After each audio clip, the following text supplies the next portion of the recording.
जय जय श्री महाकाल। देखिए, यही हमारी साधना स्थल है और यही ये जो दिख रहा है आपको सामने, इन सभी स्थानों को भरवाया जाएगा और यहीं पे साधना स्थल का निर्माण किया जाएगा। ये पूरा क्षेत्र पूरा अलग सा है, पूरा माहौल ही यहाँ का कुछ अलग है। बहुत शांति शांति महसूस कर सकते हैं। तो इधर तालाब है और इधर आपको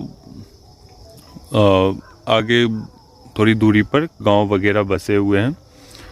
तो यहीं पर ये किया जाएगा साधना स्थान का निर्माण।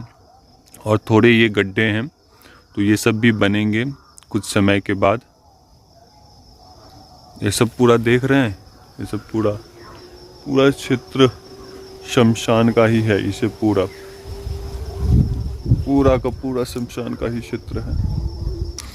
तो जल्दी 11,000 सब्सक्राइबर पूर्ण हो जाइए तो हम ज़रूर इस स्थान को निर्माण करवाएंगे। इस जगह को पूरे तरीके से शटल करेंगे। उसके बाद साधक साधिका कोई भी व्यक्ति आ सकता है अपनी साधना को करने के लिए, अपनी समस्या के समाधान के लिए।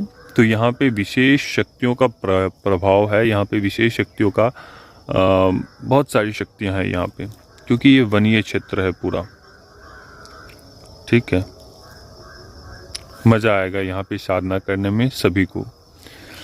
जिस प्रकार से दिन में ऐसे दिख रहे हैं तो रात्रि के समय में यहाँ का माहौल ही कुछ अलग होता है। हमने तीनों साधकों को करवाया, लेकिन उसमें से एक ही सफल हुआ, 2 साधक उठ के भाग गया। तो इस प्रकार के यहाँ शक्तियों का प्रभाव है, दिव्यता है। दूसरी बात कि ये जो पेड़ सब दिख रहे हैं, इसमें सभी में किसी न किसी प्रकार की शक्तियाँ है। ठीक है, ये पेड़ आज से करीब पिछले जब बारिश वगैरह हुई थी तो ये पेड़ पूरे टूट के नीचे गिर गए थे। ये जो सामने दिख रहा है ना, ये वाला पूरा टूट के गिर गए थे। लेकिन एक ही रात्रि में ये कैसे उठा अभी तक किसी को पता भी नहीं चला। ठीक है, क्योंकि हमारे तो इधर शमशान इधर तो कार्य वगैरह होते हैं, तो बहुत सारे साधकों के कार्य कुछ शमशान में भी करने होते हैं, कुछ अन्य कब्रिस्तानों में या अन्य जगहों पर भी करनी होती है। तो हम तो अक्सर इधर आते रहते हैं, जाते रहते हैं।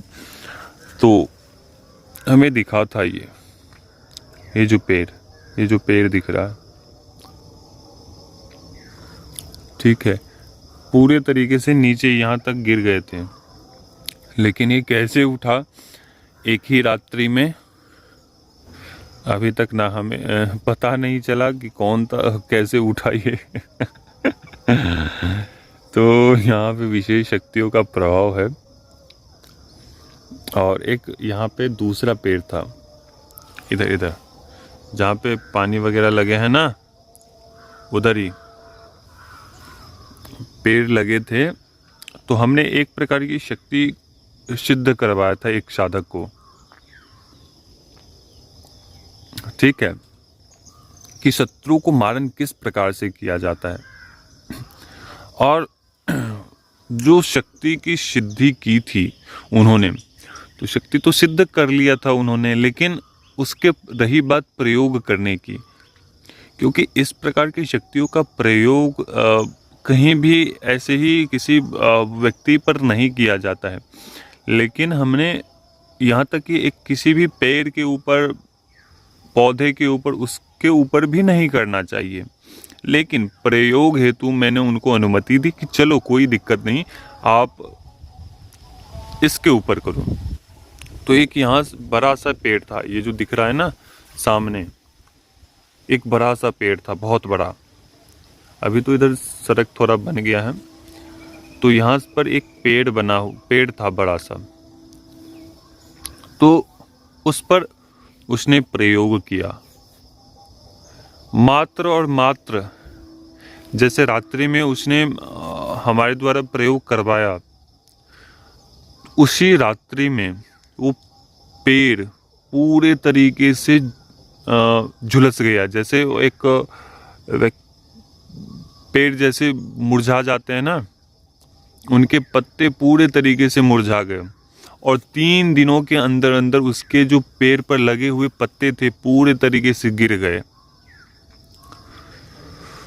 तो फिर ये हमारी गलती रही कि उस पेड़ को बचाया नहीं जा सका, क्योंकि सबसे मुख्य बात है कि किसी भी चीज को करने से पहले उसके काट आना चाहिए। तो खैर कोई बात नहीं, वो तो पेड़ खत्म हो गया, लेकिन हमने पुनः एक पेड़ लगाया है। आप वहाँ देख रहे होंगे, ठीक है, जूम नहीं हो रहा है, वहाँ देख रहे होंगे ये जो पेड़, तीसरे वाला जो पेड़ है वहाँ पे वाइट वाइट दिख रहे हैं ना, उसके समक्ष ही लगाया गया है वो पेड़, ठीक है। तो वहाँ पे नया पेड़ लगा दिया गया है और बाकी उस साधक को फिर दोबारा से उसके काट सिखाया, फिर जाके वो साधक पूर्ण हुआ। मैंने उन्हें वचन भी दिए हैं कि अगर यह किसी भी व्यक्ति को दुरुपयोग किया तो उस समय तुम्हारी शक्ति नहीं चलेगी। इसके दुरुपयोग करने की कभी भी भूल मत करना। उसी समय ये चलेगा आपके मंत्र जब आपके कार्य सही और जन कल्याण हेतु हो, तो ही इस मंत्र का प्रयोग कर सकते हैं और करें, ठीक है। तो ये वचन दिया गया है साधक को। तो अभी तक के लिए चलिए, अभी तक के लिए अनुमति दीजिए और जल्दी जल्दी 11,000 सब्सक्राइबर पूर्ण हो जाइए, तो फिर हम बनाते हैं साधना स्थल। तो जय श्री महाकाल, जय महाकाली, जय भैरव।